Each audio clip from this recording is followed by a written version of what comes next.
প্রধান নির্বাচন commissioner CEC M Nasir Uddin বলেছেন, নির্বাচন কমিশন ইসি জাতীয় সংসদ ভোটের প্রস্তুতি এগিয়ে নিয়ে যাচ্ছে। নির্বাচনের রেফারির ভূমিকায় থাকবে ইসি। এই লক্ষ্যে আমরা লেভেল প্লেইং ফিল্ড তৈরি করতে বদ্ধপরিকর। আজ রবিবার সকাল 10:30টায় আগারগাঁও নির্বাচন ভবনের সম্মেলন কক্ষে ঈদ পরবর্তী কর্মকর্তাদের সঙ্গে মতবিনিময়ের সভায় এই অনুষ্ঠানে এসব কথা বলেন। ইসি বলেন, অনেকগুলো কাজ আমরা এগিয়ে নিয়ে গেছি, যত কাজ বাকি আছে তা সবাইকে মিলে করতে হবে।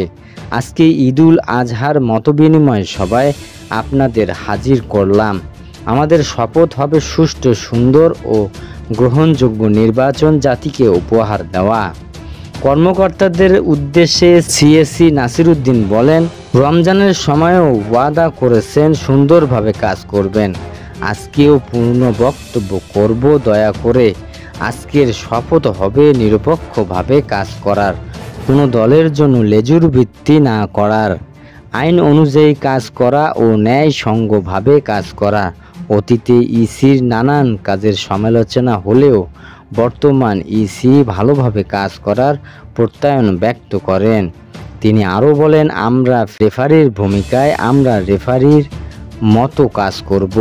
যারা খেলবে খেলুক, যারা জিতবে জিতুক, কিন্তু আমাদের দায়িত্ব হবে একটা লেভেল প্লেইং ফিল্ড তৈরি করে দেওয়া। সেটা করার জন্য আমরা বদ্ধপরিকর।